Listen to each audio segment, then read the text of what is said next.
present the budget for fiscal year 2019-2020, recommended budget. This budget theme, keeping watch, reflects our cautious, our caution as we keep an eye on the economy, keep an eye on several bills under development in the legislature that could impact our revenue, and keep an eye on our revenue outlook while we prioritize our spending.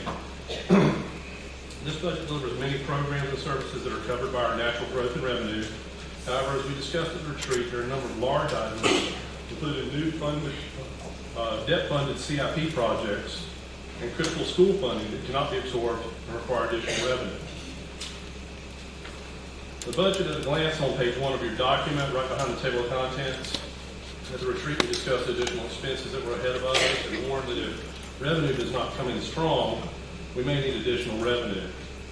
Unfortunately, as expected, the revenue growth we're seeing did not fully absorb these expenses, and we're recommending a property tax rate of 67 cents, which is an increase of 4.19 cents. As you see at a glance, the total valuation of property is approximately 11.6 billion, and 1 penny generates a little over 1 million. A little over 1 million at 1.1. The budget includes a recommended fund balance appropriation of roughly 3.6 million. This is less than our current year and reflects some of our caution as we work on our capital outlay expansions. So just to be clear, that the budget process, before the budget is finalized, the commissioners will hold 2 public hearings on May 20th and 21st. The 20th will be here in this courtroom. The 21st will be in Siler City. We'll hold work sessions on May 23rd and May 30th if needed. And we'll make changes based on public input, etc. The goal is to have the budget finalized by June 17th or before. State law requires we adopt it by June 30th. To speed the understanding of the budget, we recommend that everyone reads the budget message. It contains an overview of the entire document and have additional details in the department budget sections of the budget. So this presentation by me, the county manager, of the recommendation is the first step in the budget process as required by state law.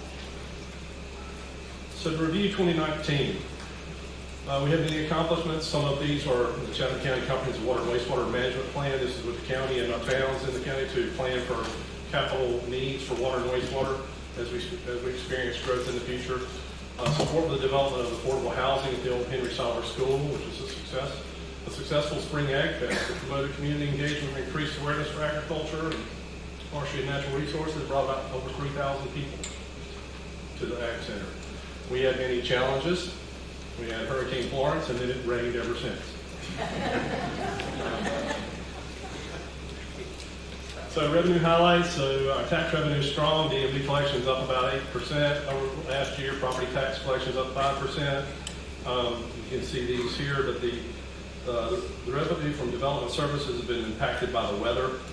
Even watershed protection fees, while showing some growth from the prior year, are slowed since previous years. So we're really seeing these kind of hold steady right now. We were hoping to see some real growth in these, but again, development has slowed. Some other indicators: our unemployment rate is low. It's below the state rate for the state in the nation.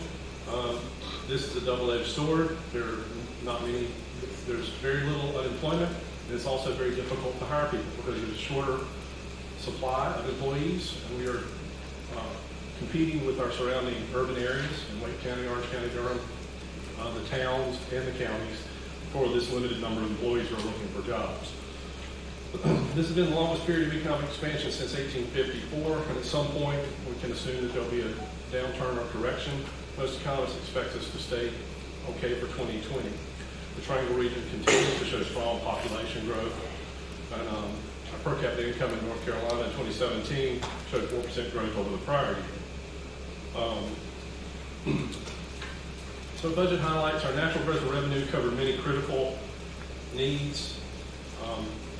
The increase in transfer to capital reserve, that's our PAYGO projects. That includes the radios at about $500,000, and the animal shelter increased estimate. That's another thing that's impacting local governments, is increased construction costs. As we know, that took our estimate for the animal shelter, increased it by $900,000 over the original budget. Mandatory increases in the retirement contribution. We told you at retreat that we were expecting about a 0.25% increase, and it turned out to be a 1.5% increase, and that's mandated by the state. I am looking at an employee salary increase. That equates to about a 3% increase for staff that just meets expectations or above. We're not doing anything above that. I feel important to maintain a good quality staff here, or be able to retain and compete with our neighbors, as I mentioned earlier. We continue the $200,000 to the Affordable Housing Trust Fund. Chatham Promise, which gives 4-14, allows high school students to graduate with a 2-year degree. That's $200,000. Our Unified Development Ordinance, that's what UDO is. That is following along with the goals of the comp plan. That's looking like about $90,000 this year. And revaluation, we have a contract for the revaluation of tax property values that is in a 4-year cycle. So we're contributing $400,000 this year so that we don't have to contribute $1 million in a future year to cover that cost. We're spreading it over the 4 years. Also, I'll point out that many contracts and dues increased substantially as we've discussed in the past, and we're covering these in natural growth. Our expansions, all expansions that we approved, address commissioner goals of meeting critical needs for impacts of those in poverty and ensure adequate resources to keep people and property safe. The Council on Aging faced severe cuts in federal and state funding, so this is another case of a lot of the costs being pushed down to the local governments. Almost $300,000 included in transportation, in-home aid care, and general allocation. This is critical as we continue to see our population age. It helps them age at home and get critical transportation. $50,000 is being allocated for affordable housing to the Affordable Housing Trust Fund for emergency housing, such as the Johnson Mobile Home Park we've experienced in Siler City, to assist people in those dire times for them in housing. $17,000 increase in nonprofit agencies, about $29,000 to the sheriff for a recruitment pilot program, and $42,000 for a building inspector retention and incentive program. Again, we're having difficulty keeping building inspectors with all the surrounding local governments going after this limited resource of inspectors. The only new positions we recommended have offsetting revenue. So in the general fund, the DSS positions will receive 50% offset revenue. The cooperative extension, NCA&T will share 50% of a position cost. We're excited about that because currently there are no A&T funded agents in Chatham. Traditionally, those A&T agents are tasked with creating a program for underserved and limited resource populations. So we're real excited about that opportunity here. And the utility fund will fund an additional utility service worker, and that will give us 2 crews to maintain our water lines and meters. That's something that's needed and has been needed for a few years, and we're expanding that. We'll point out that North Chatham fire tax rates the North Chatham Fire District has requested an increase of 0.5 cent. That will cover 6 new part-time positions and increases building maintenance, training, and salary and benefits. Some of the costs that will require additional revenue. We discussed these at the retreat. The 3 projects covered in the CIP will require new borrowing, the radio system upgrade, the EOC expansion, that's the Emergency Operations Center, and the Central Services building for Chatham County Schools. That's for their administrative staff. And they have been out of room for years. Chatham County Schools is looking at an additional $1.5 million, which includes a supplement increase. This is trying to get our teachers' supplements in line with our surrounding school districts. This is something, again, we need to be competitive for teachers. We're adding schools, and there's a limited number of teachers. We can't compete on salaries with them. This supplement will hopefully get us there. Then we're in trouble with new schools. This will hopefully step us up into the range and be about 3rd in the region. Currently, we're about 6th. Also, the opening of the Central Carolina Community College Health Sciences facility up near Briar Chapel. That'll cost about $245,000. And we're preparing to open the new Chatham Grove Elementary School. That'll cost about $1.4 million. We're able to absorb, with the natural growth, a small portion of this. If you total this up, it comes out to 4.5 cents. We're asking for an increase of 4.19, and we think we can absorb that with natural growth in the coming year, and hopefully revenues will increase, and it will stop raining. More highlights for the major funds. The general fund will have a 9% increase. That includes the first full year of interest payments for the borrowing we did previously for Chatham Journal Elementary, Sequel High School, and the Health Sciences Building. As you can see, the utility fund is up slightly. Solid waste and recycling is holding steady, and Southeast Water is increasing.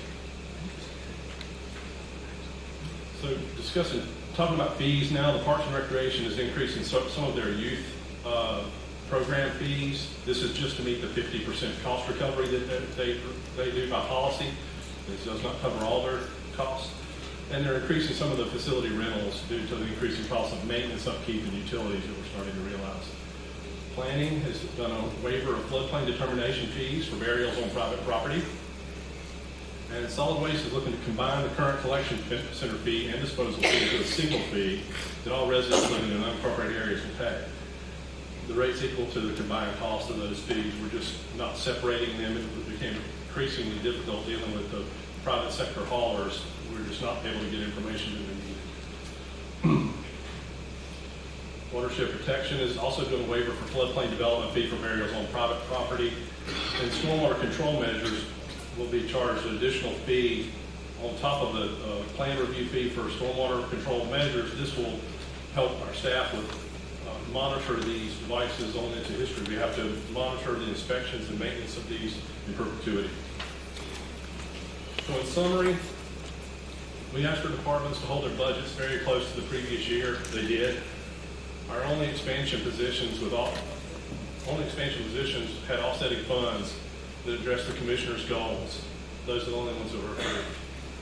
The required increases were covered by natural revenue growth.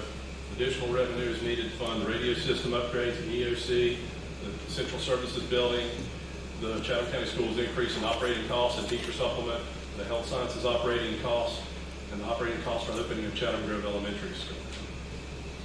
Again, I'll remind you of the budget process. Again, 2 public hearings after this presentation of the recommended budget. So May 20th here, May 21st in Siler City. The work sessions on May 20th and 30th. And we'll make those changes. Again, hopefully you have this approved before June 17th. I'll take any questions from the board. When do we have copies available in the libraries? Very good question. I think that would be Wednesday, tomorrow. Be available in the library. Okay. And on our website as well.